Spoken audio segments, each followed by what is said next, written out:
Howdy folks, hope you're all having a good one, and welcome back to World of Warships with Rear Admiral Jingles. I have to confess, I was feeling a bit rough today and I wasn't really feeling like making a video. Fortunately, this replay dropped into my lap. It's not the kind of thing you really have to overanalyse or think about too much. And the reason for that is because this, in HMS Plymouth, is My Wife Plays Better, the artist formerly known as Flambass. He's in a division with Mr. Gibbins in the Colbert and Trenlass in the Ragnar. And they're on Two Brothers. You know what that means, don't you? Yep, some things are as inevitable as death and taxes. And yet, as the enemy carrier drops his torpedoes a little bit too short, and yet, this isn't quite like any other time you've seen Flambass do a middle rush on Two Brothers. And the reason for that is because this time, he's not alone. Well, of course he's not alone, Jingles. He's got Mr. Gibbins and Trenlass with him. Well, yeah, but that's not what I mean. That's a Missouri. And that's a Massachusetts. And bringing up the rear, that's a Shikaku. Because apparently when Flambass rushes down the middle, all of his little friends rush down the middle too. Oh, torpedoes spotted. Of course, that's the benefit of coming down here with multiple radars, hydros and smoke screens. Those torpedoes are no threat to anybody. The fact that there is a crossfire, because look at the positions of the enemy team. Anybody who pokes their nose out of this gap and into Cap Circle Charlie there is gonna get annihilated. Because the entire enemy team is waiting for them to do it. Which of course is why they're just trolling them. Just teasing them. Just showing the tip. And rather than focus on, I don't know, winning the game, the overwhelming majority of the enemy team are just lurking, waiting to take shots at anybody who exposes themselves. I realise that's an awful lot of sexual innuendos this early in a video replay, but hey, what can I say? I was feeling kind of rough. Oh, no, Missouri, don't do it. That's Gibbins' fault. That's him there in the Colbert backing up after receiving a bitch slapping of epic proportions. He's there in chat. Battleships, go. The Missouri's like, Roger, no, don't go. That's Gibbins shit staring. That's what he does. Look at the crossfire you're sailing out into. Notice how nobody else is going with you. That's because they know better. They're wise to Gibbons' tricks by now. I mean, I didn't have the opportunity to actually catch this live on stream when it occurred. But I've watched Gibbons and oh wow, look at this. Holy shit, only one torpedo hit taken from that cross. Look at that. There goes the Missouri. He wasn't quite so lucky. Like I said, I didn't actually see this happening live, but it must have been hilarious. However, I've watched Gibbons enough, and I know him well enough by now, to know that when he said battleships go, and then backed up, and the Missouri went, okay. He must have been laughing his ass off. Look at them all. I mean, rushing down the middle on Two Brothers. And I say this every time I feature Flambass or anybody doing this in a video, but rushing down the middle in Two Brothers and then heading straight out into Capture Point Charlie is a terrible idea because of this murderous crossfire. If you do it right at the start of the match, the enemy team haven't had time to disperse to the cap circles on either flank, and you're the only thing they have to shoot at, from all sides. So, well, what happens is what happened to the Missouri. And then the Massachusetts. However, if you're really good, and you do rush down the middle, and yes, that is a lot of torpedoes coming in, but Flambass is quite safe. The angle's way too wide, they're not going to catch him. If you do rush down the middle, and instead just kind of lurk here, without sticking your nose out, without sailing into that crossfire, smoking up, maybe, just like this, and just trolling the enemy team. Most of them aren't going to be able to resist taking the bait. And so you end up with a situation like this, where half or more of the enemy team forget all about trying to actually win the match. And instead they just focus on trying to catch... Look at the carrier.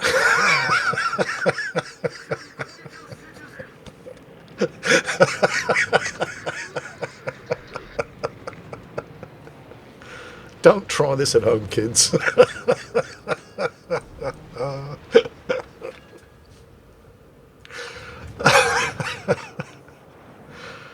Oh, what is going on with my life?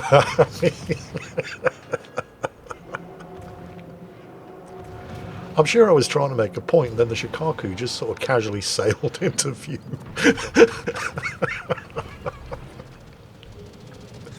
But yeah, I guess the point was that with most of the enemy team focusing on these clown shoes, the rest of the team are just, they're having the time of their lives.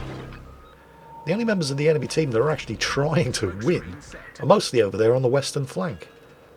The team are actually doing pretty well over there on the eastern flank.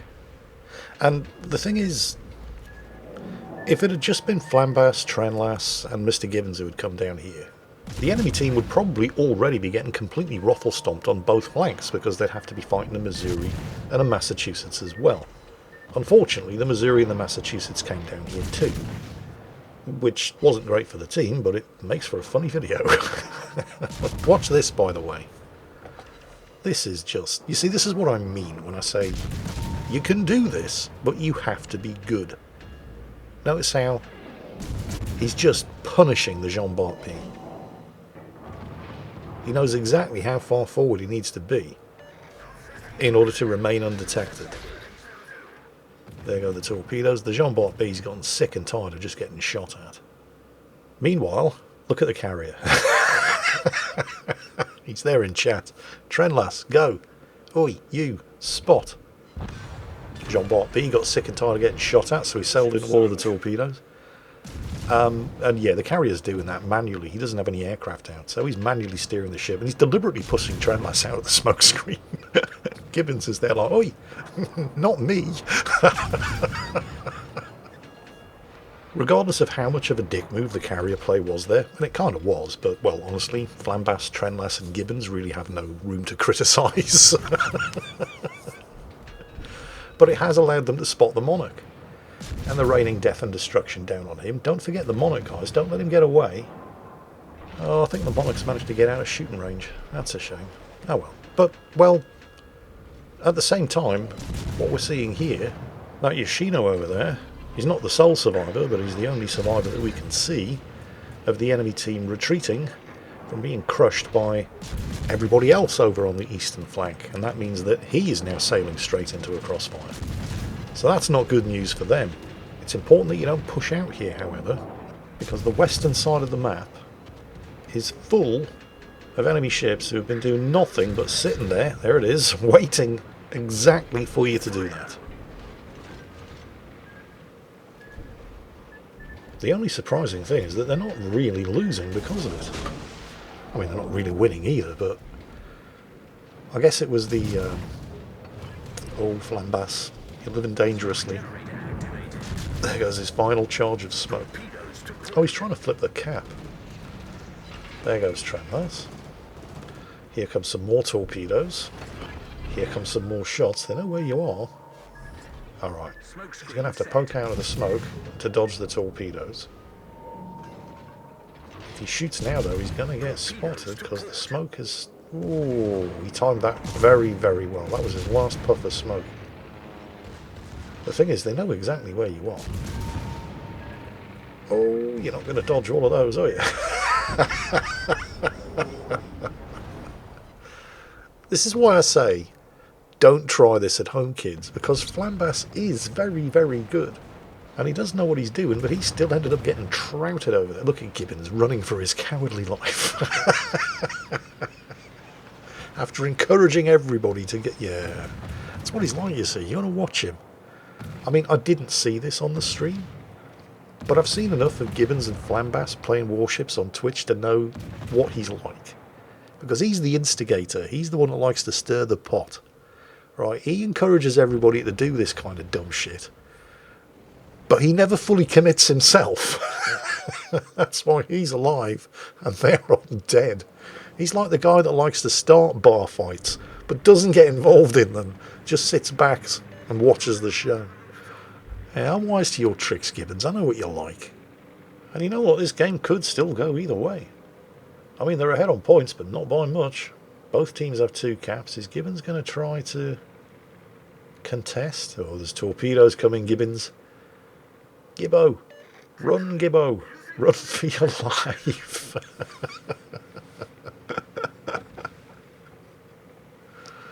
Here's the thing.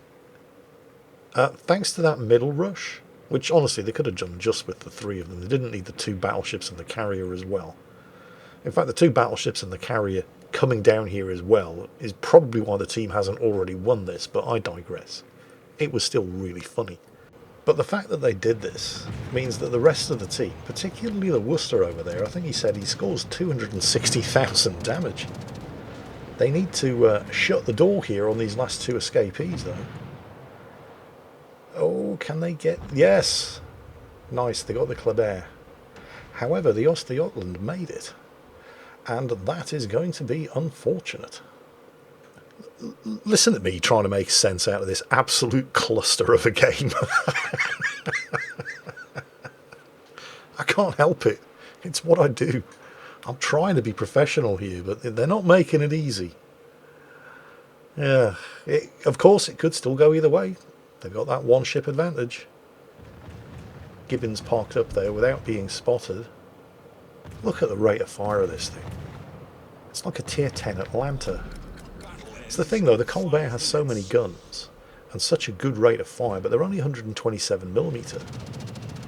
And they don't get bonus high explosive penetration the way German guns or the Japanese 100mm guns do. So he's raining death and destruction down on the Napoli, but he's not actually doing any damage. Maybe he'll get a fire, but that's about it. He is, however, contesting that cap, which is continuing to put them ahead on points. Oh, here's the part where the Worcester is talking about how much damage he's done. Yep, 260,000. Unfortunately, while he's typing, he's not avoiding the torpedoes launched by the Ostjotland that managed to get away. And it's at this point, when you're this far ahead, and to give him credit, Gibbons has managed to flip this cap. Well, you should be focusing on staying alive. Because while there's still 4 minutes of this game to go, they were 400 points up. Until the Worcester opened his big mouth. And now the Orkan over there, and yes, Gibbons has been spotted too. What the hell is the carrier doing? He was saying, let me cap. Let me cap. Dude, that ship has sailed. The cap has been taken. Trust me, when you see Gibbons running away, it's for a good reason. He has very good instincts about this sort of thing. He is a professional coward. Oh, Shikaku, what have you done? You do not need to be losing another ship at this point. It looks like he's trying to reverse, but it takes a long time for a ship as big as that to actually be able to get back into cover. Looks like the Hindenburg's taking the bait and he's coming after him. Oh, and he's switched to AP as well. This isn't good at all. Gibbons, you need to get out of there. Ostjotland torpedoes. No, he's good. Although I have seen Gibbons use teammates as torpedo shields before, and it wouldn't have surprised me if under those circumstances he absolutely would have thrown the Shikaku under the bus. It's one of the reasons why I love watching him. But what's the Orkan doing? I mean, the Orkan does actually have marginally better stealth than the Ostjotland. But marginally better stealth doesn't count for much when you have less than 5,000 health remaining. Oh, they've spotted each other. Everybody starts blazing away at the Ostjotland. And when I say everybody, I mean Gibbons and the Orkan. Obviously the carrier isn't. And they do get him. But the Orkan had to fire. And I think the only thing that saves him is the fact that the Napoli seems to be too far away. And the Hindenburg's guns are all pointing in this direction. The kill on the Osterjotland did put them to within a couple of points of winning, so all they have to do is survive. So naturally, Gibbins screws it up. And all of our heroes are dead, mostly due to their own stupidity, which means it's now all in the hands of a Shikaku who went down the middle on two brothers, and no, that doesn't inspire me with much confidence either, and an Orkan who has less than 4,000 health, and cannot stop shooting and giving his positions away with a Napoli and a Hindenburg in firing range. Oh, how is he still alive? And somehow the carrier gets away with it as well.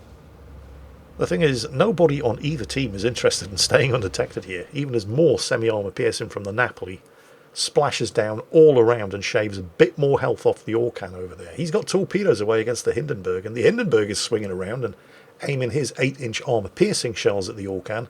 There they go. But the Orkan's got torpedoes away. The Shikaku's got the torpedoes away. They catch the Hindenburg in a cross-drop, and that's enough for 1,000 points. So, this is usually the point in the video where I congratulate everybody on a well-played game.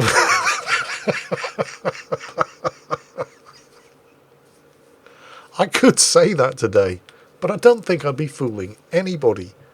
That was just a massive cluster from start to finish. And I don't think I can even honestly say that the best team won.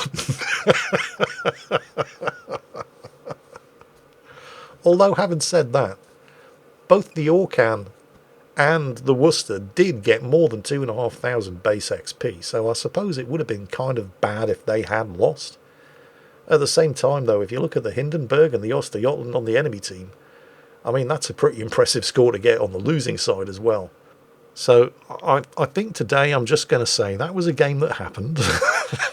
We'll just leave it at that. Nevertheless, I hope you at least found it entertaining, because it was actually pretty funny. And that's it for today. As always, take care, stay safe, and I'll catch you next time.